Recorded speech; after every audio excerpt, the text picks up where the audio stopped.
Okay, so we have a new episode of Legends and Leaders, and today it's great to have Mark here.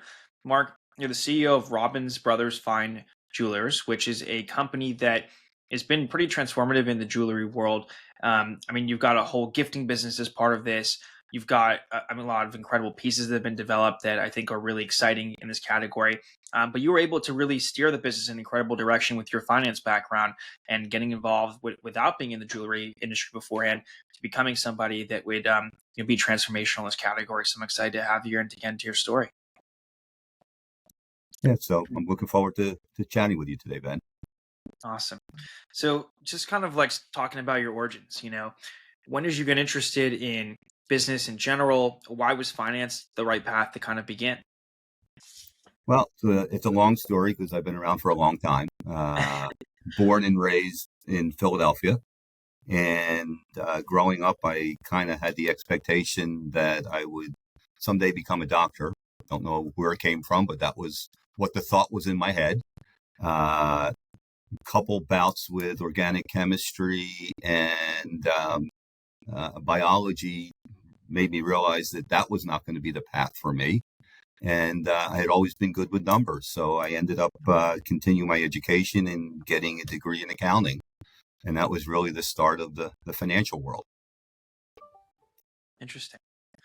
So as you got into the financial world in general, did you start to learn how to run a business at that point, understand finances of businesses? Like, when did you get that type of exposure? Because that seems to have been crucial to what you're doing now. So it's interesting, and when I speak with younger people and they ask for advice, maybe it's because the path that I took that seemed to work fairly well for me. I actually started out in cost accounting. And I was the guy who walked around on a production floor with a stopwatch and a clipboard and, angered all of the production folks because they thought I was keeping an eye on them. And in hindsight, that really gave me visibility into how a business operates. So, I've often thought that if you understand the cost side of the business, no, you may not know how you go to market. No, you may not know what the consumer wants, but if you understand what it costs to manufacture or costs to distribute or costs to take to market, you've got a leg up on a lot of other people who have grown up through different parts of an organization. And it's an area that I continue today to lean on, maybe sometimes a little too heavily, because by nature I am an accountant who gets into the details. Mm-hmm. So after you were already involved, you had to deal with the pandemic, not a simple time. Talk about like just navigating that and how that changed the way you do business. So the pandemic, in hindsight, was a benefit to us. I spent a number of years early in my career working with businesses that were underperforming, that were in need of some type of change, going through some sort of restructuring. Robbins Brothers is a business that's been around since 1921. And as you can probably appreciate, businesses that have been around that long, there are a lot of processes that are crept in and a lot of folks who have been here for a very long time. And the first response is, well, that's how we've always done it. Yeah. The pandemic was something that kind of threw all the rules out, right? Because none of us knew how long the pandemic was going to last. None of us understood what the world was going to be like on the other side of the pandemic, or even if there was going to be another side of the pandemic from those early days. And so what it allowed us to do, or forced us to do in an effort to survive, we had to challenge everything we did. So it gave us an opportunity to change how we sold our product to consumers. So what had been a 2 to 3 hour experience, we needed to figure out a way to do it in an hour to an hour and a half. We had occupancy limitations in many of our stores. We have stores in 4 different states. And so the reopening rules in Texas were very different than the reopening rules here in California. And so it really gave us permission to challenge all of our various processes. We skinny down our organization. We became much more efficient on the supply chain side because you were forced to purchase from fewer number of suppliers because as they opened, you had to buy product. And it forced us to get smarter with less. And in hindsight, it was a great opportunity for us to improve our business. That's good that you view it as a positive and that you're able to have a lot of positives come from it, because not everyone had that. So it's definitely important you recognize the benefits and acted on them. You did something pretty interesting with this employee-led buyout of Robbins Brothers. You talk about how that happened, how that came together, and why did you want to do an employee-led buyout? Yeah, well, my kids still ask me that one. So we had been owned twice by private equity groups, and I've spent a lot of time working for businesses that are owned by private equity. The interesting thing about private equity, you know what the drill is. They acquire the business, they invest for 2 3 years, then they get it operating better for 2 or 3 years, and then somewhere between 4 and 6 years after they acquire it, they take it to market and flip it. That's kind of the routine model. Well, I had joined Robbins Brothers in 2018 as a CFO. It had been owned by private equity for about 5 years, so the expectation was it's just going to be another one of these flips. And something happened on the way to my expectation, and that was called COVID. And I became CEO about 6 weeks before COVID. And we came through COVID very strong. Business was never stronger than it was in late 2020 and 2021. And private equity came to us in the middle of 21 and said, it's time to sell. And what really had happened was during COVID and having to operate in a different chair as CEO rather than CFO, it became my baby.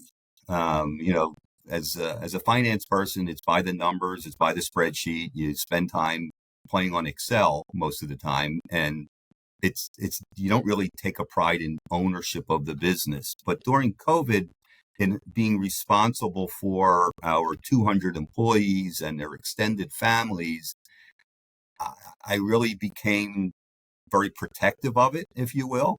Yeah. And so when private equity said it's time to go to market, I said, you can't. And they said, well, what do you mean? I said, well, you can't sell my baby. And I went to a handful of other leaders in the company. I said, I got this crazy idea. What if we figure out a way to find capital and buy this thing and keep it in the family, so to speak? What I meant was the business family, not a true family. And here we are. And it's turned out to be a great experience, but nevertheless one that's not without challenges. How did you pull it off, though, Mark? I mean, you had to convince a good amount of people. I mean, this is not, it's not a small amount of money. How did you get that done? Yeah, it's a great story. The industry that we're in is one of history. Um, the space that we played in primarily was engagement rings and wedding bands. So when you talk to financial partners, you have to convince them that it's a solid foundation. People will always get engaged and get married. There may be more some years and less in others. So there was stability there. We had the staying power of being a 100-year-old business at the time. And what Robbins Brothers has been known for many, many years is credibility, trust. In our space, that's really key. If you're gonna go buy something that's going to cost a decent amount of money, you want to have confidence, A, that you're getting what you think you're getting, and B, that the company from which you're buying it is going to be around to take care of you down in the future. And so it really wasn't as hard as you may think, because we have a great story here and a great legacy and a heritage that has been around for a long time. That's great. That's good to hear. How has jewelry making changed, since, I mean, just since you've gotten involved? Has there been any major changes? And just in general, like, how have you seen new technologies kind of just change the way jewelry is made? So the biggest change in the category has been the introduction of what's referred to as a lab grown diamond. Mm, Robbins Brothers was very early in the lab grown diamond acceptance. We position ourselves that we sell both natural and lab grown. And what we have seen is that the lab grown diamond phenomenon has really shifted consumer buying habits more towards lab grown than natural. really? That's a general statement. You know, Mm, there's this generation is more concerned with not damaging the earth. Um, there was always skepticism around blood diamonds and what do blood diamonds mean. And the lab grown diamond, where a diamond is actually grown within a laboratory mm, and has the same gemological and geological tenets that a natural diamond would have, has mm, really created an opportunity for consumers to decide which they want. Um, so it's really put us in the forefront. We offer both. We don't judge. We want the consumer to buy whatever it is that they want, and so we strive to have something for everyone. mm. Have you seen there kind of been has there been like a major shift in like the styles of wedding bands people are purchasing, or just styles of rings that like has been like significant, or is it kind of still stayed the same for a long time? Style comes and goes. So a few weeks ago, Taylor Swift got engaged, and everybody wanted an engagement ring like Taylor Swift had. It's not so much style. What lab grown has afforded certain consumers is to buy a larger stone at a lesser dollar value. And so when you compare and contrast what a natural diamond of same characteristics would cost someone versus a lab grown of the same characteristics, there's quite a disparity. And so there's a group of consumers who want the heritage and legacy of something that came from the earth that's extremely unique and there's one of a kind. And then there's a consumer that says, I'm looking for something that will wow my partner, and I just want it to be big. And so it just depends on what the consumer is looking for. Yeah, yeah, it's interesting. When you just look at like now operating, a jeweler in this day and age, I mean, what's it like operating a company like this daily? Like, what goes into the operations? How are you handling like kind of responding to trends as they come? Because it takes time to make pieces. It's not so simple, and there's trends that happen fairly quick. I mean, you're a legacy jeweler, but you're also pretty efficient when it comes to these new opportunities. So, how do you kind of just manage the company and balance all that? So we do a couple things. We partner with designers who really help us stay on the leading edge of design, right? Whether it be an engagement ring designer or a fine jewelry designer. So we have that opportunity. At the same time, we have buyers and design folks who are looking for keeping up with trends that are happening. It may not be the jewelry space. It may be giftware, it may be handbags, it may be shoes, to take ideas from them or those categories and see how we can develop some of our own private label product to capitalize on the trend. It's somewhat challenging when you talk about an engagement ring, because the reality is you're dealing with a very small piece of real estate, Yeah. and the designs don't change that dramatically over time. Sure, there are nuances, size, side stones, shapes come in and out of style. But the reality is you're dealing with something that isn't going to be dramatically changed one year to the next. Here, on the wrist, different ball game. So there is much more style there. There's changes in metals. There's changes in what kind of stones are being in that are popular at the time, whether it be emerald or ruby or diamonds. And so there are things that you need to stay on top of. Has it proved to be difficult to stay on top of this stuff, or is it not that hard because you've got a good system in place. It is difficult, but the trends don't change that fast. Mm. It's not like men's suits where skinny ties are in, then wide ties are in, or big lapels or small lapels. It's not that dramatic. It's within a more narrow tolerance. What we spend more time on is the guest experience. Are we providing the guest with the best experience possible? They're not coming here for the latest and greatest design. They're coming here because Robbins Brothers has been around for 104 years now, and we are a very trustworthy and reliable jewelry retailer for them. Mhm. Makes sense.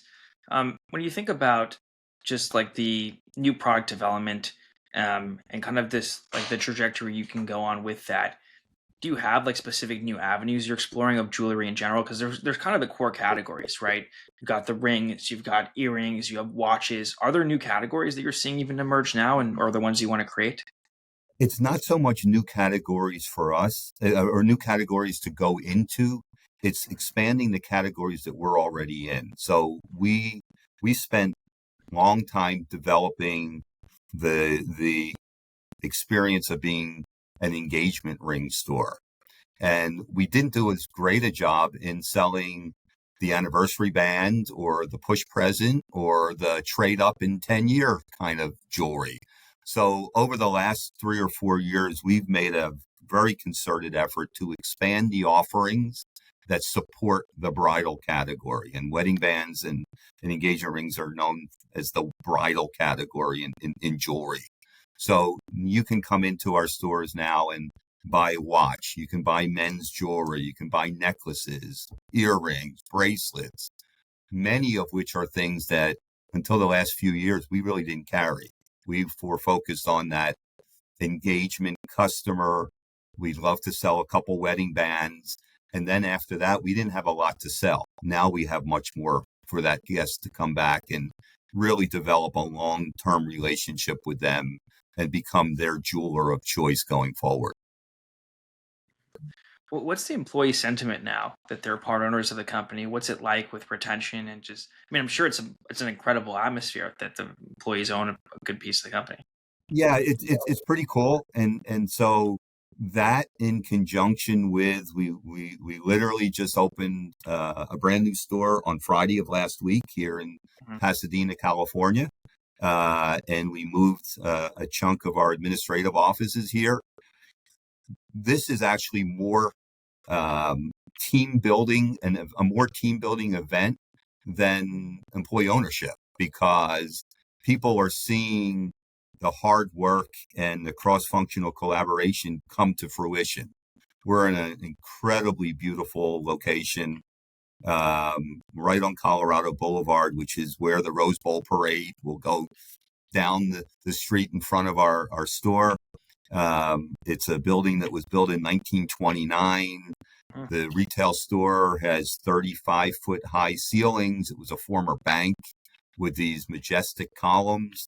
And just walking around and talking to folks, whether it be the finance department or HR or merchandising department, there's just this sense of pride that physically moving kicked them into that's different than anything I've experienced. And it's actually very cool to see it happening. Mhm.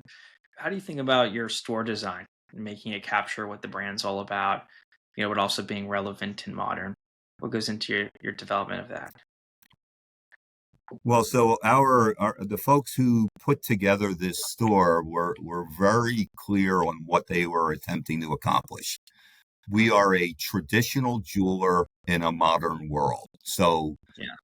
being in a building that was built in 1929 and as part of the Historic Commission, we were limited on what we could do construction wise. And we came up with a way to blend the history of the building with very contemporary lighting, very contemporary display cases in the store. So if you walk in, and I've been here pretty much nonstop since we opened on Friday, the oohs and ahs are pretty consistent. oh my goodness, I feel like I just walked into a museum. Look at that ceiling. I've never seen anything like it. And then they go and look at the jewelry. So it's really a pretty interesting juxtaposition to blend the history with the modernity of how we've decorated the store and laid it out. Mhm. So what are your goals now? Just the last question I have. Like what does the horizon look like for the company? You've got this incredible new store you've opened up. What are the goals and the focus at this point?